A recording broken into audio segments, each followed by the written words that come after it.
बहुत समय पहले की बात है। किसी गांव में मोहन नाम का एक किसान रहता था। वह बड़ा मेहनती और ईमानदार था। अपने अच्छे व्यवहार के कारण दूर दूर तक लोग उसे जानते थे और उसकी प्रशंसा करते थे। पर एक दिन जब देर शाम वह खेतों से काम कर लौट रहा था, तभी रास्ते में उसने कुछ लोगों को बातें करते सुना। वे उसी के बारे में बात कर रहे थे। मोहन अपनी प्रशंसा सुनने के लिए उन्हें बिना बताए धीरे धीरे उनके पीछे चलने लगा। पर उसने उनकी बात सुनी तो पाया कि वे उसकी बुराई कर रहे थे। कोई कह रहा था कि मोहन घमंडी है, तो कोई कह रहा था कि सब जानते हैं वो अच्छा होने का दिखावा करता है।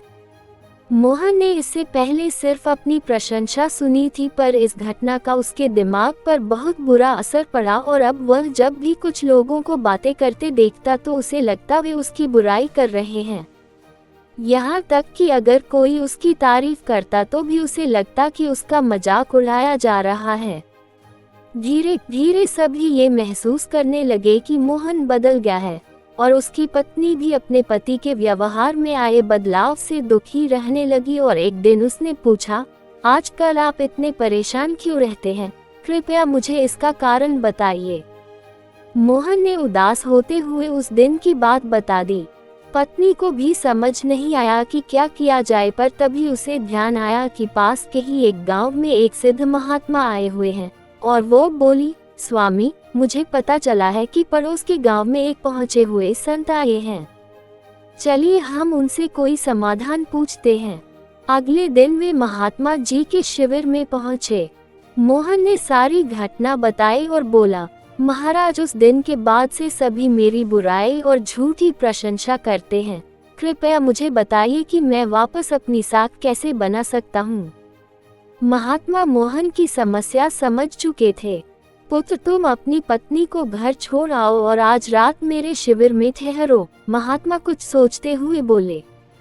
मोहन ने ऐसा ही किया, पर जब रात में सोने का समय हुआ तो अचानक ही मेढकों की टर टर की आवाज आने लगी। मोहन बोला, ये क्या महाराज, यहाँ इतना कोलाहल क्यों है? पुत्र, पीछे एक तालाब है। रात के वक्त उसमें मौजूद मेढक अपना राग लापने लगते हैं, पर ऐसे में तो कोई यहाँ सो नहीं सकता। मोहन ने चिंता जताई। हाँ बेटा, पर तुम ही बताओ हम क्या कर सकते हैं? हो सके तो तुम हमारी मदद करो, महात्मा जी बोले।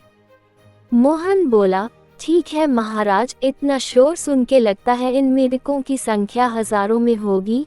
मैं कल ही गांव से 50-60 मजदूरों को लेकर आता हूँ और इन्हें पकड़कर दूर नदी में छोड़ आता हूँ। और अगले दिन मोहन सुबह सुबह मजदूरों के साथ वहां पहुंचा। महात्मा जी भी वही खड़े सब कुछ देख रहे थे। तालाब ज्यादा बड़ा नहीं था। 8-10 मजदूरों ने चारों ओर से जाल डाला और मेढकों को पकड़ने लगे। थोड़ी देर की ही मेहनत में सारे मेढक पकड़ लिए गए। जब मोहन ने देखा कि कुल मिलाकर 50-60 ही मेढक पके गए हैं, तब उसने महात्मा जी से पूछा, महाराज, कल रात तो इसमें हजारों मेढक थे, भला आज वे सब कहाँ चले गए? यहाँ तो बस मुट्ठी भर मेढक ही बचे हैं।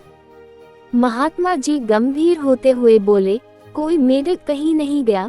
तुमने कल इन्हीं मेढकों की आवाज सुनी थी। ये मुट्ठी भर मेढक ही इतना शोर कर रहे थे कि तुम्हें लगा हजारों मेढक टर टर कर रहे हों। पुत्र, इसी प्रकार जब तुमने कुछ लोगों को अपनी बुराई करते सुना तो भी तुम यही गलती कर बैठे।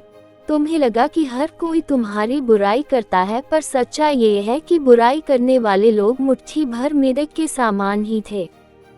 इसलिए अगली बार किसी को अपनी बुराई करते सुनना तो इतना याद रखना कि हो सकता है ये कुछ ही लोग हों जो ऐसा कर रहे हों, और इस बात को भी समझना कि भले तुम कितने ही अच्छे क्यों न हो, ऐसे कुछ लोग होंगे ही होंगे जो तुम्हारी बुराई करेंगे।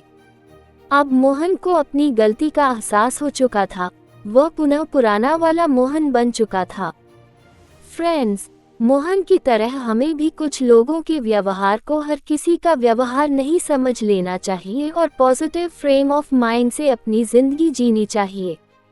हम कुछ भी कर लें, पर लाइफ में कभी ना कभी ऐसी समस्या आ ही जाती है जो रात के अंधेरे में ऐसी लगती है मानो हजारों मेढक कान में टर टर कर रहे हों।